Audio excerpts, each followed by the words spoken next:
All right, so we'll do a little bit of a soft opening. Did you get a chance to watch any of the games today so far? I have not. I have been out shopping, so There you go. Yeah, but I've been following updates though throughout the games today. yeah, I was happy Bruins won. I actually needed them to win. right. You want to keep that two spot. Yeah, I mean we can still get the one. We're 2 points behind Yeah, Carolina right now. that's the thing. And hey guys, welcome by the way into into another episode of the podcast. It's Kyle Diezel, myself, Will Highland, gonna be, if you haven't figured that out already, talking a lot of NHL today. Um Kyle, you make a good point.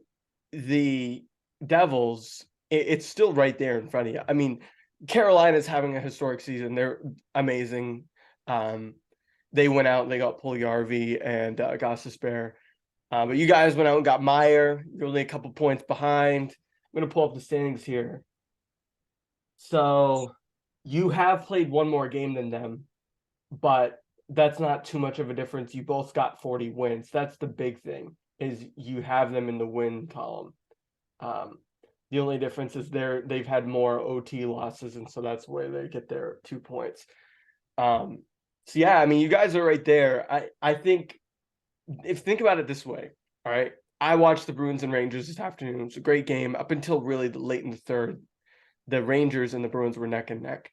But think about this, Kyle. One of these two teams is going to lose, and actually, two of these four teams are probably going to lose in the first round. The Devils, the Rangers, the Lightning, and the Maple Leafs. I mean, it's pretty likely. I'm not saying you guys can't catch Carolina, but even if you guys catch Carolina, then switch you out and put Carolina in there, and you as a Devils fan, you guys could get that number two overall seed. But I mean, think about that. One of those like five teams, at least one, probably definitely two, um, are gonna not make it past the first round in the East. Yeah, I mean someone's got to go home, sadly. But I mean, if you look at it, we're the only team right now, and I think the top six in the East that hasn't had playoff experience since 2018, 2019 season. Right, and So like who's left from that we're the team? most unexperienced team going into it, and I think that's kind of to our advantage because like we have no pressure going in. Like if we win, great. If we don't, Yeah, that's okay. We weren't expected to go this far. So I guess for our team, I don't think it's a big pressure. I think more of the pressure is to all these other teams who have made the bigger moves, like Boston, Carolina, the Rangers, the Maple Leafs, for example. Those four teams probably made, I think this is the most trades you've ever seen in history of players and picks moved in like a week or 2 week span. yeah, it was an insane trade deadline. Like, and it began early. It began early. We had the situation where Bo Horvat was dealt from Mm-hmm. Vancouver to the Islanders, and that was way back at the tail end of January, beginning of February. So it was really the entire month of February, and then the first few days of March, it was trade, trade, trade, trade, trade, and it was really, to me, from a big picture, it was like early on, all the moves were the East, East, East, East, East, East. I mean, Mm-hmm. like I said, started with Horvat. And Tarasenko slipped over from the Blues to the Rangers. A lot of guys were going from west to east. You had I mean, it's the best conference in hockey right now. It's oh, the it's East. not close. It used to be the West, but now it's the East. It's like what just happened? Right, 5 or 6 years ago, it was definitely the West. Back in the day when you had San Jose and Nashville and LA Kings and all, everybody. Blackhawks. Yeah, the Blackhawks, right? But now it's the East, and I guess we'll get into this in a little bit, but then the West did start to make some moves. They went. I think the Knights got a little bit better. The Oilers came on late. They cleared some cap space and got Ekholm. So I think, and then the Avalanche added Lars Eller. So I think the West made moves later, but the guys in Canada that I listened to, they called it an Eastern Octagon. It's not. It's eight. 8 teams are gonna make it, and literally only, as we know, only one's gonna be left standing. And the the, the argument right now is that the team that wins the West is gonna have a better chance at winning the Cup final because the team that comes out of the East is gonna have so much baggage of games played and minutes logged that they're going to be tired. Do you agree with that? I mean, I don't know. I, That's a little bit of an oversimplification, in my opinion. I agree. I mean, I don't really know. I mean, I don't know if baggage really means much in hockey these days. I mean, it's any round, it can be anyone's game. Like, it doesn't matter. I mean, it does matter who's coming in hot, but anyone can turn around at any point. I do Right. think, I think Agreed. whoever hot is continuing through the series, and even though a team eventually is going to stump one game, it's how you come back from that loss, no matter how ugly it is. They're able to come back and rebound from it and play better the next game. That's what matters. It's about coming over those horrible games. Like, how can you turn it over and find success? Because every team's going to find a way around it. And I think if you look at the stats of how the Eastern teams have played against all the Western teams, I think all the top 8 teams in the East have winning records against every team in the West, Right. which to me seems more crazier than all the teams in the West have more break. I don't think so. I just don't think the level of skill and firepower is quite there. Like, Right. if you look at Boston, the two hottest teams right now in the East that have the most firepower, there's no one in the West that can stop what they have. Like, it's just they Right. have nothing to compare. Like, they have 1 through 4 lines. Like, how do Yeah. you stop? It is.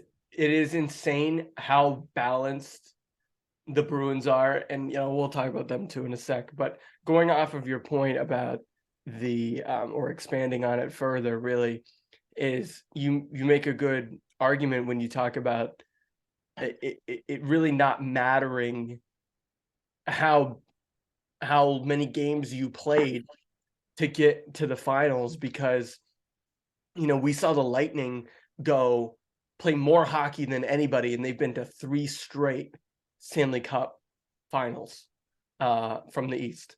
And they won twice in a row and then went and pushed Colorado last year. So they played so much hockey in a span of 3 years, especially if you consider that one of those years was the bubble year when the Stanley Cup was later in the summer. Mhm. And they found a way to get back there.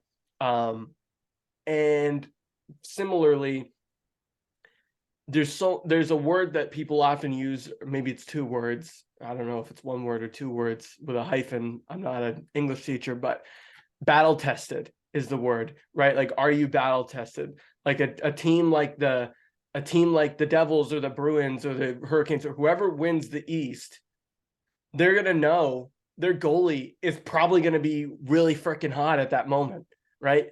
Because he will have played a million games in a row. Yeah, he'll be tired, but more than likely they'll be playing pretty well at that moment. They'll be on their toes because they will have always had to been for the last 8 weeks. Whereas a team that might squeak through the West and kind of like waltz their way through might not be pushed a lot, right? Like a team like Vegas or Colorado might not be pushed by Calgary if they squeak in, or Winnipeg if they stay where they are. Like some of those lower teams in the West, like I'm sorry, I don't think they have the wherewithal to push the same way the 7th or the 8th team in the East. I mean, like as a Bruins fan, like we're probably going to be the number 1 in the West in the East, which means we're going to probably play the second wild card, and I don't want to play that second wild card. No matter who it is. I mean, as confident as I am in the Bruins, that team's going to be really hot. That team's not going to have a lot to play for, and I think some of those teams are even better than the teams on the fringe in the West. Not just the top tier, but even the lower tier. Like, you ask me, Pittsburgh or Winnipeg, like I'm going call me crazy, but I'm sort of going Pittsburgh, right? As weird as it sounds, just because of the experience factor. And I think that is, when it comes to the playoffs, such an underrated thing is the experience. And you touched on a little bit with the Devils, and I guess we'll start talking about our teams. Are you worried about the experience factor, or do you just think that there's not a lot of pressure on New Jersey, so whatever happens, happens? I mean, as a fan, I'm not like too worried just because like I'm just excited that we've reached this point with like such young talent we have. I mean, we're one of the youngest team. I think we actually might be after all the trades now. We might not be, but before we had all these trades, we were the youngest team going into the season, age wise. I think the Yeah. oldest guy is Dougie Hamilton at like Right, and he's not even 29. that old. He might Or be Palat. I 30. think Palat's the oldest at Yeah, well, 31. true. Yeah, yeah, makes sense. But if you do the math, I think it's Palat, um, Meyer, Dougie, um, and Curtis Lazar, who they just traded for, Yep. are the only experienced players who have gone either deep playoff runs or have won the Stanley Cup. I think the only Devils player who has been there from the 2018 season is Miles Wood, who went to the playoffs with the Devils. And I think that speaks milestone, especially in the trades they made this offseason. They got rid of none of their young prospects they drafted. Right. And that's Yeah. huge for the future if you want to build a legacy or a dynasty team. That's huge going forward. So I'm not too worried. But they definitely will have some questions the offseason. As far as they go for this playoff run, I'm just happy to see what they do. And it's the difference is that now when the regular season's over, it's the best of 7. Like you've got to win 4 games out of 7. It's not like all one and done. It's you've got to win 4 out of 7, which playoff hockey, you never know what happens. And these days it's about who's the hottest goaltender. And it's always going to be who's your hottest backup goaltender. Because these days your starter is not going to play every single game. Right. And then it's also depth. Okay, so that's a good question. So with regard to goaltending, do you see that as a weakness for the Devils compared to the rest of the conference? Because I mean, Shesterkin's pretty good. Allmark's having a fantastic season. Tristan Jarry hasn't played a ton of games Mm-hmm. in the postseason, but he's played enough. I'm trying to think of the other teams you could end up playing. The Islanders, I mean, Varlamov's having a good year. Are you worried about? And then we know about Vasilevsky and Allmark, McKenzie, who I already but mentioned. don't know if he's going to be back for playoffs. He's still questionable since February. He's been so injury prone. So, Keed, what's his name? Schmid is the third string backup, and he's been pretty good. I mean, the last few games, we've been managing to put up points if we were having a stump of putting goals up. I think the only issue is right now is that we're allowing goals we're allowing goals first, and that's not what we want to be doing. Yeah, I guess that Wouldn't would. I blame the goaltenders completely on that, but I don't know if it's going to be too big of a spotlight. I mean, Vasilevsky's been there last year with the Capitals, so he has some experience, not much experience. But I think more of the pressure is going to be on if Oh, you our mean you mean Vitek Vanacek? yes, sorry, Yeah, yes, we said. no, I gotcha. Yeah, But I do think more of the pressure is going to be on the overall like starting 5. I wouldn't put too much pressure on the goaltender because first time out there for Akid Schmid goes out there, like this could be his first time. I think the more pressure is on if our front 5 can provide enough defense to help him and Vasilevsky to kind of um, stop anything in front of them and kind of just give them a better chance, give angles of seeing the puck, better angles of being able to not give up rebounds, simple things like that, not turn the puck over in your own zone, like make simple, easy plays to help your goaltender get started and comfortable into the game, especially into the playoffs. Because, like you said, they're not experienced. And I think it's going to be up to those players who have been there and done that before to help these young players get there. yeah, I agree. I think you guys are in a similar situation as Carolina, right? Like in a Mhm. way, like your goaltending isn't I wouldn't call it a strength, but I Mm. don't really think it's a weakness either. It's sort of just like there right now, like not bad, not Yeah. good, not, it's just sort of as it needs to be. But in the playoffs, like even this is the one argument you can make about the West, in my opinion. Um, I know Logan Thompson's been hurt for Vegas, but he had a great first half. Well, they just got Jonathan Quick, who's been there, done that, and got the Stanley Yeah. Cup. But he's And not like having a good year. I know he's not having a good year, but I mean, guys freak out in the playoffs sometimes, That's and true. I know he's old, and it's been 10 years, but if if I were Bruce Cassidy, I would still go obviously with Logan Thompson if he's healthy. You got Hellebuck, you got Ottinger out there. If the Predators squeak in, I mean, Saros is really good. I know Markstrom in Calgary has been meh.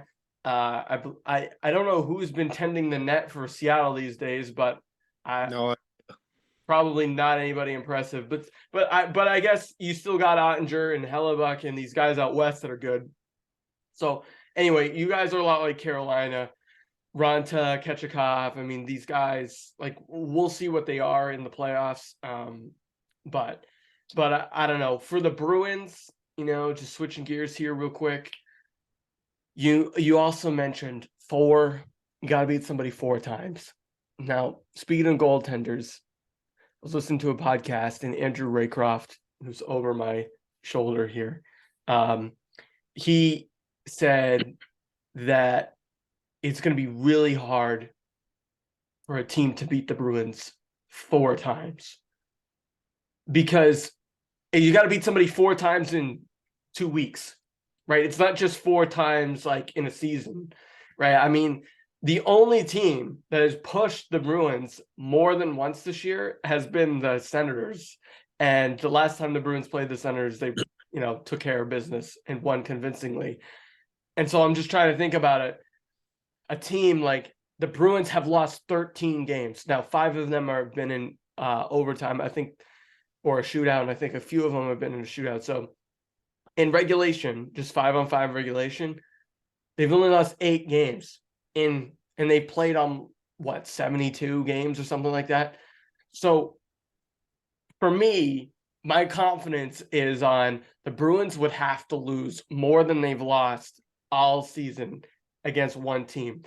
Now, I'm not too confident because there's still some boogeymen out there. Like if we get matched up against the Islanders, I have a short memory and I remember that they upset us a couple of years ago, right? If we get matched up against the Penguins, I mean that's a veteran team, right?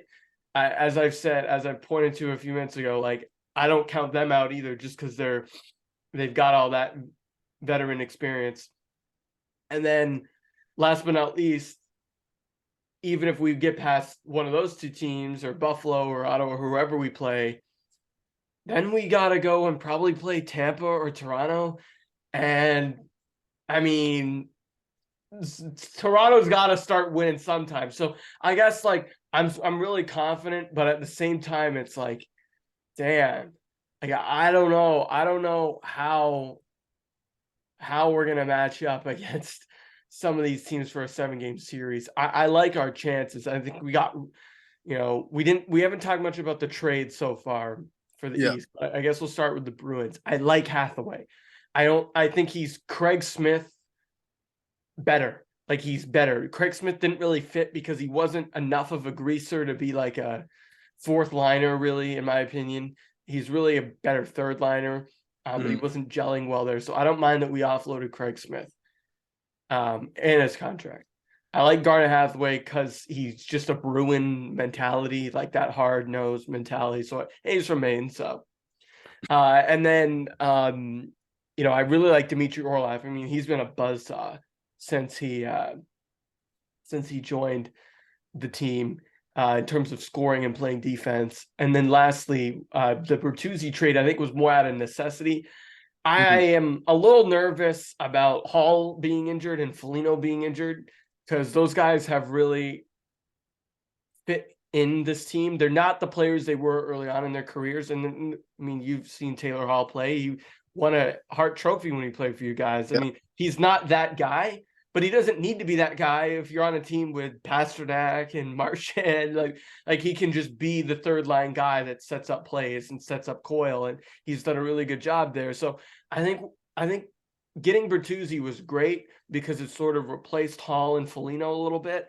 But I mean, I would still like to see at least Hall or Foligno come back and add in and be another, bottom six winger to go along with Zaka, another guy you know a lot about. I mean, he's fit in really well with Krejci and Pasternak. So the trades the Bruins made weren't splashy, right? They weren't like the big No, sexy names they, like Patrick Kane or Meyer or anybody, but they were exactly what they needed in the moment. now that they have their trades in the Bruins, how do you feel about them going into the playoffs? Do you feel like since there's always how there's the controversy of whoever wins the Presidential Cup is the Yeah. cursed team? I have a few questions about that. So my first question is that going to be a thing for the Bruins? Two, do you think because they haven't faced any adversary really like any like long losing streaks or slumps, do you think that could be a factor if they find themselves potentially down like 2-1 in the series, 3-1 in the series, something like that? Or do you also see that like bringing these new guys, do you think maybe chemistry won't fully meld or come together during the playoffs? All right, so I'll kind of answer that in pieces. With regard to the President's Trophy, I've been joking with people, like yourself and another guy I know who listens to the program who likes the Hurricanes. I mean, the three of us, our three teams have sort of just been gunning for the top of the East all year long, but really since New Year's Day, it's kind of been the Bruins, and everyone else hasn't really been close. So with regard to the President's Trophy, like, it's been on my mind for a while. Obviously, since about Christmas time, it became clear that the Bruins were going to have to completely bottle the season if they weren't going to win, to not win the President's Trophy. And at this point, I think they're some ridiculous thing like 11 points clear of Carolina. Let me look right now. I believe so after last night. No, it's more. It's 15 at the moment, but Carolina has 2 games in hand. But I mean, I'm with regard to the President's Trophy, I guess my ultimate point is no matter the stats right now, no matter how long I've been thinking about it, it is a curse if you make it a curse, right? Like Yeah, ultimately, all these curses that are quote unquote, the the Achilles heel of a team or whatever, they ultimately get proven to be just myths. I mean, Patrick Mahomes won a Super Bowl after winning an MVP this year. That hadn't happened in over a decade, I think, in the NFL. As an example. So all these curses, ultimately they're gonna get overtaken at some point. And if that's the Bruins this year, great. I'm not too worried about it. I mean, I'm joking around with people I know about like, hey, I'll trade you the President's Trophy for, the Prince of Wales Trophy or the President's or the Stanley Cup. But I'm not gonna freak out about it. I mean, this Bruins team has won it before in my lifetime. I personally don't think they care that much about it. And they are probably more concerned with making sure that their older guys like Krejci and Bergeron are rested. Now, about the adversity, because they've been so good, I don't think they're going to care either way. I don't think they're going to care too much about the pressure because I think this group understands like they've lost Stanley Cups before. The adversity in a weird way is that they've been so good and that everyone expects them to win. That's the adversity. And I know that sounds crazy, but I mean, they go into every game and every team is giving them their best game because they've been the best team in the league since Thanksgiving or Halloween or whatever the hell you want to call it. So their adversity is everyone's been focusing on them and they've had a target on their back since, really the second week of the season as being the best team in the league. And so while they themselves haven't had a lot of losing streaks or whatnot, they have faced some adversity with injuries early on. You didn't have Marchand, Grzelcyk, or McAvoy for the first couple weeks of the season. Everybody else was telling them. I mean, the Hockey News, I have plenty of issues of that behind me. They were saying, I think they were saying in the opening yearbook that the Blue Jackets with Johnny Gaudreau would be better than the Bruins, and the Blue Jackets are arguably the worst team in the NHL. So I mean, like everybody thought at the beginning of the year that they weren't going to be good, and so I think like that adversity at the beginning of the year was a little bit of what they needed to sort of push them. And then I also think they have a sort of reverse psychology of it where they're using it as a rallying cry around guys like Bergeron and Krejci, who they know it could be their final year, right? They're playing for a new coach. That was a lot of adversity going into a season with a new coach. So I think they've sort of taken it in stride. They had a scandal back in November when they signed a player who was clearly a asshole. So and everyone wanted to talk to them about that rather than what they've been doing on the ice. And Jake DeBrusk had been hurt for a couple months in the early winter, and so I think they've got some adversity where and enough leadership where I'm not entirely worried about them dropping 2 games in a series and being down 2-1 or 3-1.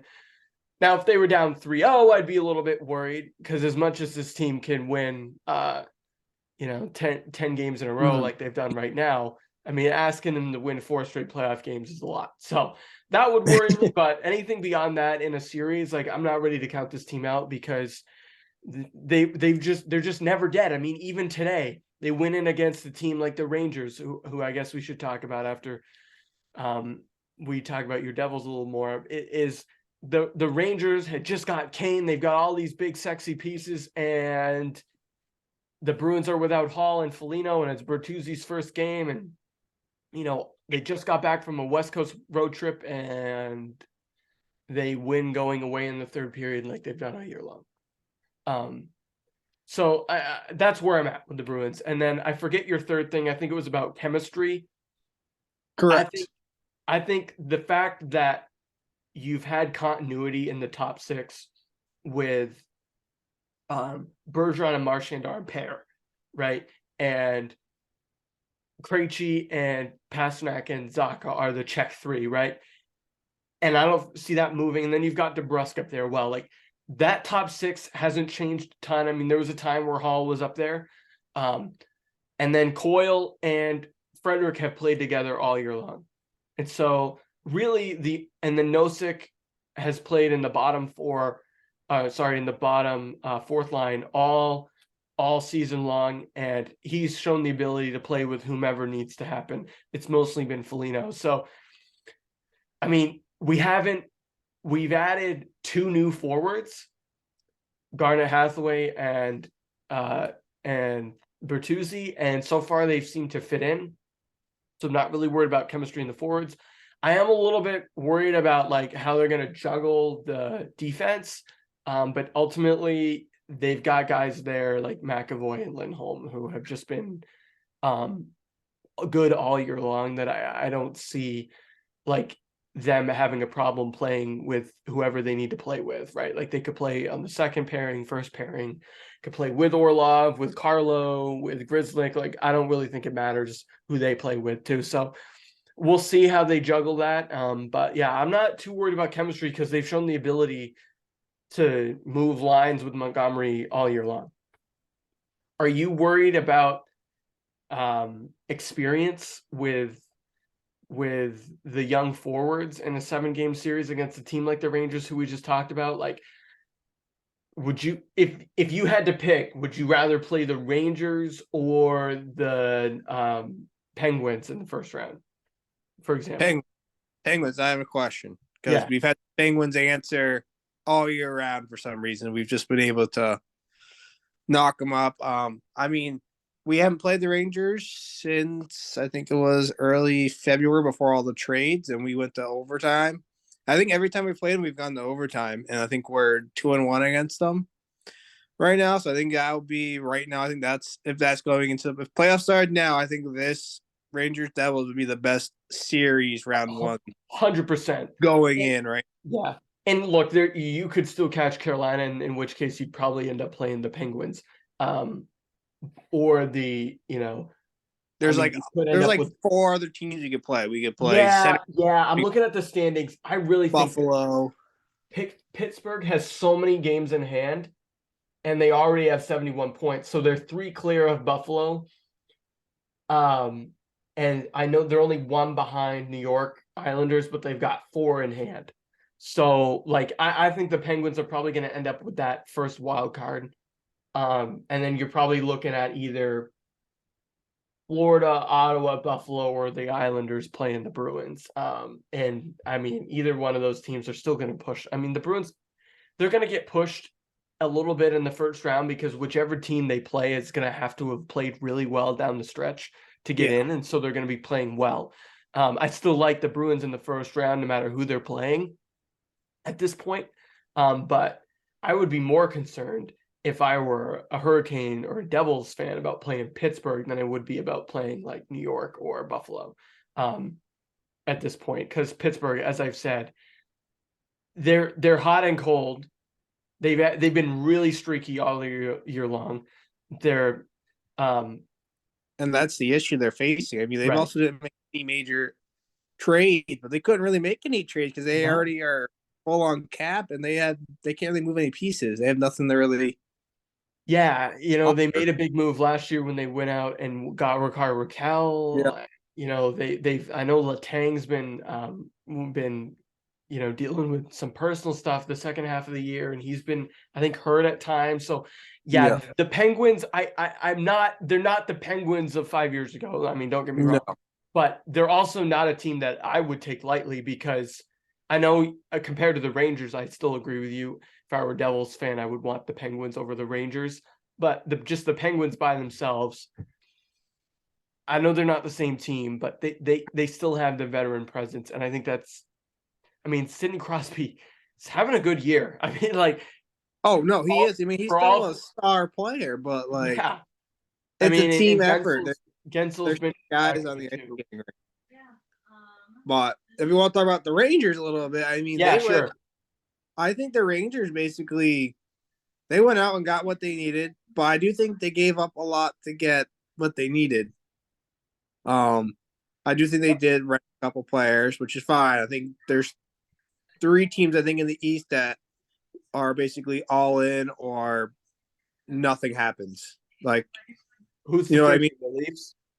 My three teams are the Bruins, the Leafs, and the The Rangers. Rangers. Yeah, I would They're agree. they're renting multiple players.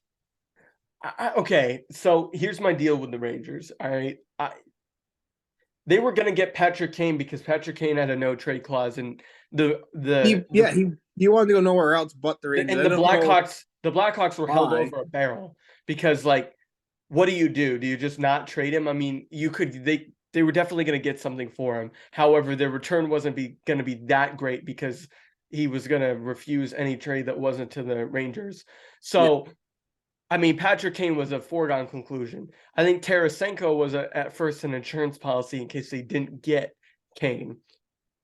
And Mott's yeah, been good. I think Mott's good. Yeah, I think so. I think Tarasenko was an insurance policy in case I didn't get Kane. I don't think so. That's where I'm pushing back a little bit. Like, I don't think it was their plan to get both. I just think they ended up getting both, and because of the trade market and how it evolved with Kane. Now, I just watched 2.5 hours of the Rangers play, and my question with them is: we know they've got a great goaltending, and I know they've got all the star pieces, but are they yep. going to? Now, I'd be more worried about their chemistry. That's what I was gonna bring up because if Yeah, you look at their last few games since like they've made any trades, they have a losing record, a pretty substantial losing record to teams that are either in the cusp of making the playoffs or not making the playoffs. yeah, Um, yeah. So I'll pull up their recent games. so Um, from the month of February, starting at 2-6, they had beaten the Flames, beating the Canucks, beating the Kraken, beating the Canes, the Canucks, and then the Oilers. That's basically before any major trades. And then once we get to the 18th, they lose to the Flames, they lose to the Jets, they lose to the Red Wings, the Capitals. Yeah. They beat the Kings. I think that was their best game by far since making any trades. Right. And then they Then lost to Ottawa. yeah, Yeah. barely beating the Flyers. Like it doesn't seem like they were like before they made any trades. Like they were hot. They were secretly good. People weren't talking about it, but I'm a little concerned on their chemistry. I've been saying they were going to win the Stanley Cup all year long. I I still am a little. I'm gonna hold on to that pick. My pick was Bruins Rangers in the East Finals. I believe we can pull that back. That tape from October. I believe I said that. I think you did say that. Now, if that turns out to be true, we'll talk about that when it happens. Um, but with the Rangers, I guess my one concern, as we pointed out, is they haven't gelled. So I'm not worried about them giving up guys or giving up draft picks, because this idea, and people have been criticizing the Bruins for this too. The Maple Leafs know, because I mean, they've just committed so much money to to Nylander and Matthews and Marner, that it's like they kind of have to do it this way, because it's just how they're wired, and there's so much pressure on them in that hockey market that is Just Toronto. imagine though, like at the end of the day, that what if? I just wonder, like, what if, or your opinion, if, like I said, the my three teams I think are renting players: Boston, Maple Leafs, and Rangers. What if all three of those teams end up not winning the Stanley Cup? What would that mean? All right. Well, I'll start with the Rangers. If we start with the Rangers, they still have Panarin signed long term. I believe they've got Adam Fox signed. Yeah, Lafreniere's been, I think if he hasn't been signed, he's probably going to get signed, and he's young. I don't know their situation. I don't know who's signed of their core, but in terms of the guys they traded for, like we just talked about it, they were a good team before they made these trades. So, I mean, I why don't. ruin the chemistry that you already have that's going well? Okay, so that's different. That's different. That's for this year. That's for this year. They had to make that choice because the East has been so good. If the New York Rangers, and we're going to get to what ESPN said about them soon, if you talk about the New York Rangers and how good they've been, and the pressure on them, as the pressure on all three teams, they couldn't not make a move. So it's, for me, the arguments I've heard have been more about the future and less about this year.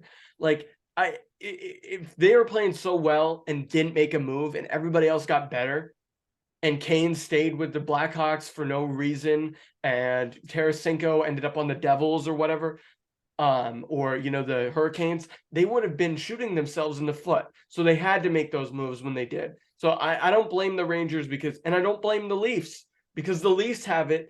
The Leafs have their own pressures that I talked about too. They've committed so much money to guys already that they went out and they needed a guy that had won a cup.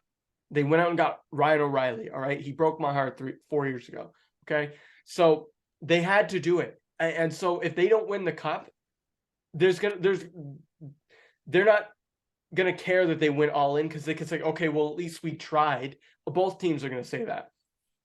There's no, when you go all in, quote unquote, all in, there's not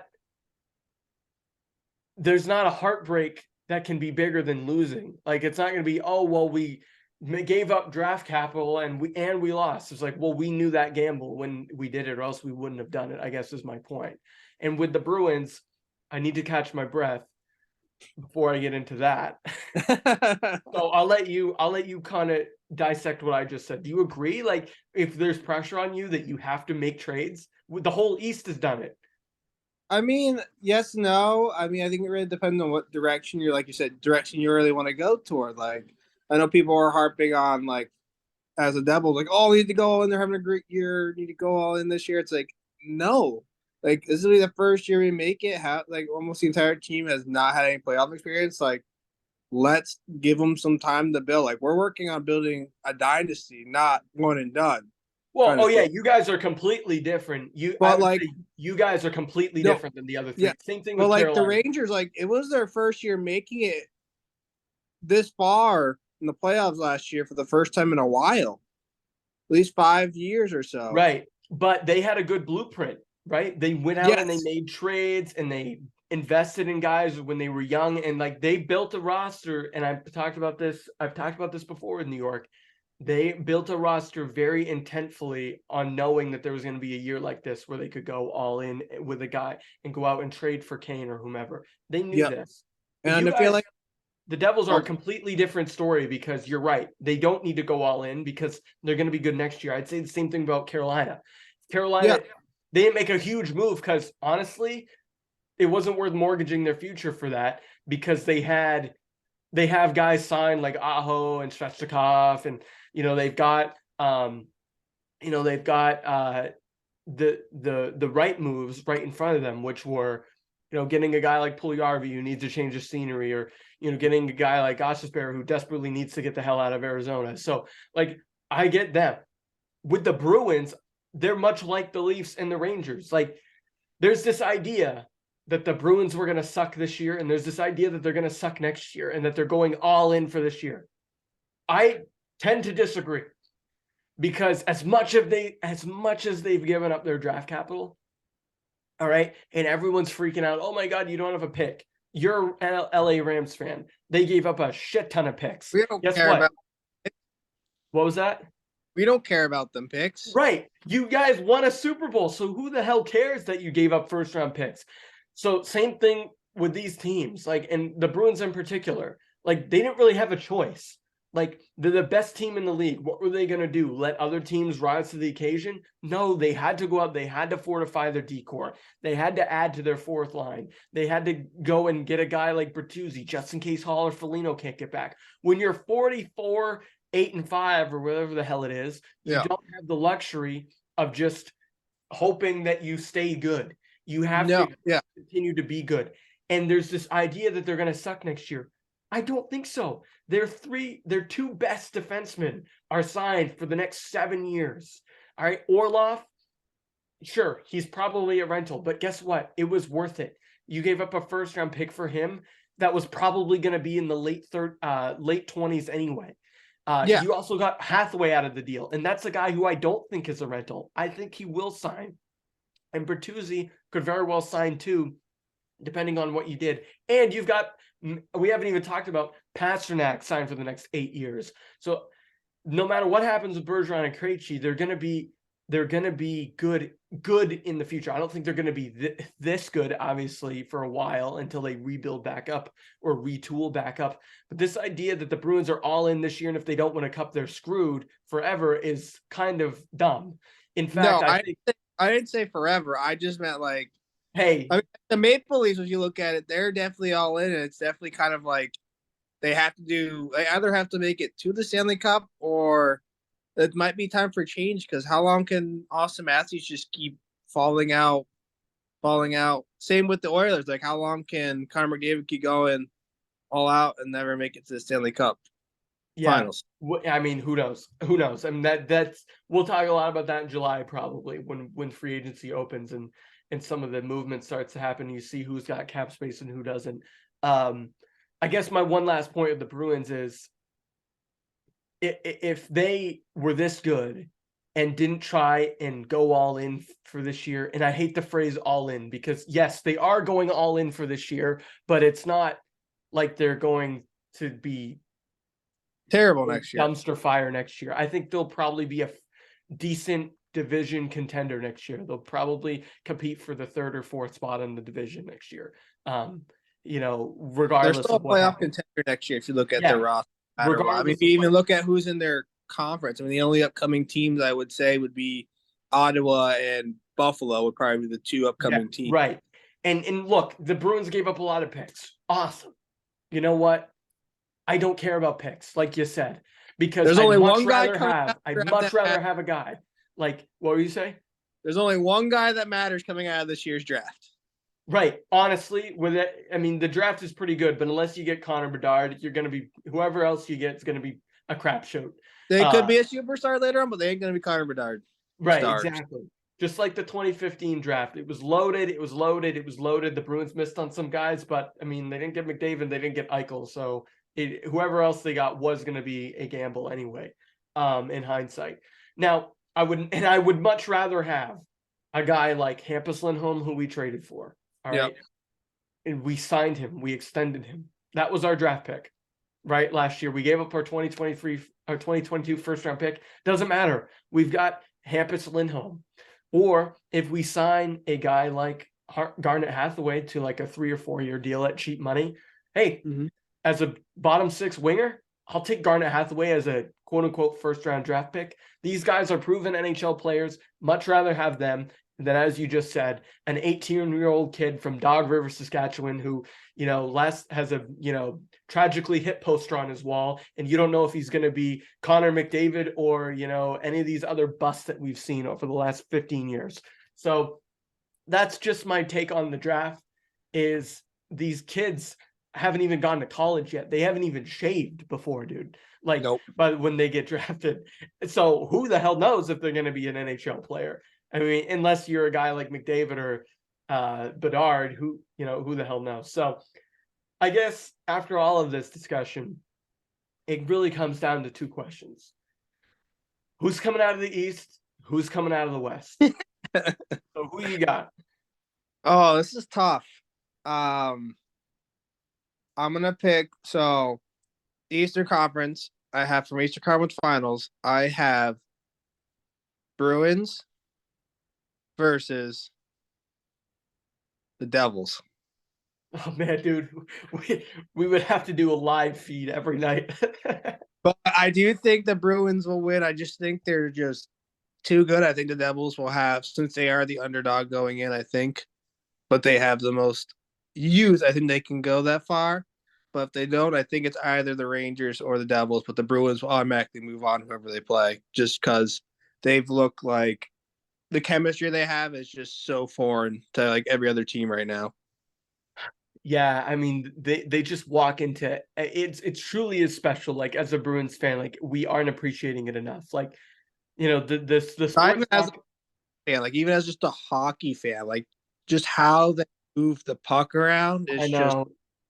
it's I like laughed. I laughed out loud today. I don't know how much of the game you watched, but I legit laughed out loud because they weren't even. I don't even think they were on a power play. Maybe they were. Maybe they weren't. It felt like they were because all of a sudden you got Pasternak opened, nobody around him in the left face-off dot, and I think it was either Zaka or Krejci, or no, it was McAvoy. It was the defense. They yeah. moved it to him from the point, and here he is standing alone, and he just rifles it top shelf. I mean, and Shesterkin's like probably the third or fourth best goalie in the world, and he had no chance. And so I actually laughed out loud when that happened. That's how amazing they've been. So as a fan, I don't think we're appreciating it enough as No. Bruins fans. I think the sports talk in this town would, for some reason, wants to talk about Bill Belichick and Mac Jones, but I'm all in. If we're talking about all in, I'm all in on this team as well. However, my pick for the East is still the Rangers because I gotta dance with the girl I brought with me and stick with my pick. It worked with the Super Bowl and the NFL. I'm just gonna stick with it for the East. I think the Bruins get out of the division, but I don't know. For some reason, I just Who are the gotta Rangers? stick with Who are it. the Rangers playing though? I think they're playing Eastern the Conference Bruins. Finals. I think they're Okay. playing the Bruins. I'm gonna stick with my pick from earlier on. As much as I'd love to change it, and I think it very well could, I'm sticking that way. What about the West, real quick? See, the West is so tough right now to me. I don't think Colorado's going back just because of the injuries. They've been so plagued with injuries, and players still haven't. They've come back and then they've gotten hurt again. I think the West is going to be. This is tough. I think it's going to be between the Knights and Dallas. I think the top I two like seeds that. are going to play each other, and I think the Knights are going to prevail. And I think, like you said, I think Jonathan Quick is finally going to pull his head out of his rear end and play some hockey. Hey, we'll see. I mean, either way, they've got good options in that because Logan Thompson's still really good. So Yeah, that's if he comes back healthy. Yeah. Are you calling? Yeah, if he comes back healthy for sure. Are you calling a Vegas Boston Bruce Cassidy reunion Stanley Cup final? I am having that. That's what I'm having right here. I'm calling it Oh, I right don't know if now. I'm ready for that. I don't know if I'm ready for that. I can safely say that Jim Montgomery has done a tremendous job. Again, shout out University of Maine. Has done a tremendous job this year. He's obviously going to win the Jack Adams. If he doesn't win the Coach of the Year, something's gone incredibly wrong with the voting. I But know that the said, Devils could win the cup. The Devils, Mike Rupp could win this yeah, year. true. Coach And of the yeah, year. Mike Rupp is really well respected in the game too. But I think the underdog and everything that Montgomery's gone through personally to come back and Mhm. have this much success, I think is truly special. But anyway, my West pick, I think I had Calgary and Colorado at the beginning of the year. I'm going to stick with Colorado, but I don't think the Flames are going to. If they get in, I don't think they last. They're just not talking about a team that has no chemistry together. Not a- With all these it's a team of individuals. Um, like we which talked about sucks. chemistry. Big What? fact. Like we talked about chemistry. Yeah, they don't have it. They don't have it. So I don't. I like Winnipeg's goalie. I like Edmonton's first line. I like Seattle's underdog mentality. I like the Kings' young core. I like the Vegas goalie situation. But when push comes to shove, I'm going with Colorado and Dallas. Or no, that's impossible because they're in No, the same division. it's gotta be. Shoot. Well, it could. You Unless never. actually Colorado could end up as a wild card and somehow squeak in that way, but it's unlikely. I don't think. I don't think it's likely. So give me Edmonton and Colorado in the West. in the West. Give me Edmonton and Colorado just like last year. Okay. And then give me Colorado and New York Rangers in the Stanley Cup, just as I predicted. Okay. I'm sticking with it. All right, Kyle. I think we'll nix the individual topics because we've gone all the way on this NHL segment. We'll do that next month. But I did want to get your opinion on. We both watched the video. All right, for those of you who did not know, First Take, which has become even more of a joke in recent years. They did a segment with a guest. I forget the guest name, but it was Stephen A, the normal host, and then the other host too, whose name is escaping me. They basically did a segment where they asked which which New New York York. team would win a championship first, and the guest politely just said Rangers. He put his fist down. He said, "Yeah, Rangers." Very unequivocally and confidently said Rangers, and the other two hosts said that didn't count. That the Rangers don't count, that the NHL doesn't count. Um, and it's funny because 2 days later, the Rangers are on ESPN's Game of the Week today against the Bruins. But what is your take on that? And then I'll give you mine before we close out here. Just rephrasing what you said from what I heard, that Stephen A doesn't know hockey at all, which I find very disappointing. You're supposed to be sports analytics. You should be, if you're talking only about the top three sports, I would put hockey over baseball. So your top three would be uh, NBA, NFL, hockey, then MLB. That's just looking at ratings and how they Right. fill out everything. I would put NHL at number three. No offense to MLB. I'm just putting up viewing It's membership. close. It's close. I think MLB still because of its institutional grasp Yeah. um, has probably slightly more popularity because they play so long and whatever in this country. But I don't. It's close. It's closer than Yeah. it should be. I guess is Yeah. my point. But continue. It's that ESPN. I personally heard because ESPN doesn't cover. They'll cover shortly over some major sports, but mostly it's basketball, baseball, football, and it's just disheartening to hear because like this hockey season has been one of the best, especially with all the trades going on, and Right. I can't hear anything about it because all their talk shows talk about are let's talk about Lamar's contract or let's talk Oh my about God. baseball spring training No, there's or three things they can't stop talking about. It's these college coaches that keep getting into trouble. All right. yep It's the quarterback. Brand quarterback drama. Who's going to end up where? We've been talking about that for 2 months already. And then it's whatever the most recent thing LeBron said. Those are the three things that they talk about on First Take. So yeah, I agree, man. It's disappointing. I mean, they're supposed to be the worldwide leader in sports. They have the TV rights for that league. It's not. So that's the thing that I think people are missing. ESPN invested billions of dollars. I think I'll it's say like it the a Trump way. They 7 year. invested billions of dollars into the league.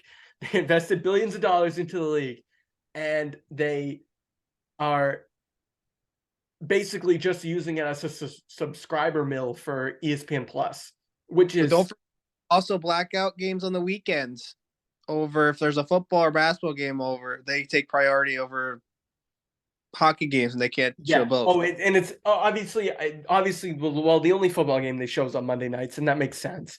But yeah, they'll definitely play college basketball on the network over NHL 100% of the time, and they're basically just trying to push you to ESPN Plus, where, by the way, you have more options than a Golden Corral buffet over there. So like, they definitely are going to bury hockey on that program, even if you are a subscriber, right? That's the dirty little secret, is that they pay all this money just to bury it on ESPN Plus. So yeah, it's disappointing. And you know, Stephen A is one of the most prominent voices in sports, and so you would hope that he had a little bit of some knowledge, at least talk about it, not just not acknowledge that. right. Even if you disagreed with the point, like, I think that would have been better. But to say it doesn't count, it's like, if he just said something like, "Oh well, you know, the Rangers, they got Patrick Kane, but hey, the Eastern Conference is still really good," and then if that's all he said, that would be perfect. Nobody would have done anything. All it's literally, he would have had to say one sentence. He doesn't. Well, That's not even an informed opinion. That's just he didn't also like his guess second option, which was the Mets. He didn't like that as a other. It's like he wanted either the Knicks or the Jets or the Giants. Like it had to be either the Yankees too. or whatever. It's like, Yeah. give credit to where things are due. Like, don't be hitting on someone's opinion. And I think that's what's not okay. Like, And the guy was right, honestly. Like, I'm not just saying that because I'm picking them. Like, the Rangers could very well win the cup. And so yeah, it's embarrassing for that network. But you know what's I mean, not embarrassing? Go ahead. I would say probably right now the Rangers are the best New York team. I would say so. Yeah, I would say so. Given what we know right now, hell yeah. So yeah, it's just a complete embarrassing look. If you're interested in seeing the clip, I tweeted it out on my profile at Will Highland. We'll also put it on the social media here at Home Field Pod. But yeah, it's just truly an embarrassing moment for what's supposed to be the worldwide leader in sports. Like, you don't have to be an expert, but at least give it lip service at the very least. It's just an embarrassing look. You know what's not embarrassing though, Kyle? Subscribing to our podcast wherever you Nope. listen to podcasts. That is not embarrassing. If you do that, you'll get applauded. So if you can go on over, subscribe, that's Filling Up with Kyle Diezel and Home Field Advantage with Will Highland. You can do that wherever you get your podcasts. We'd appreciate that. If you're checking in with us on YouTube, also drop below there. Diezel, I'll see you next month. I'm sure we'll have a lot to unpack. Talk a little baseball. We'll talk a little football, probably a little bit NFL draft. And then we'll The definitely, NBA and NHL playoffs. I know, it's crazy. We're like 5 weeks away. It's gonna be awesome. And then yeah, we'll do our topics. We'll know about the Masters by then too, so that'll be pretty exciting. So yeah, lots coming up here on the program with us. But until next time, my name is Will Highland. He's Kyle Diezel. You've been listening to the newest episode here. Have a good one.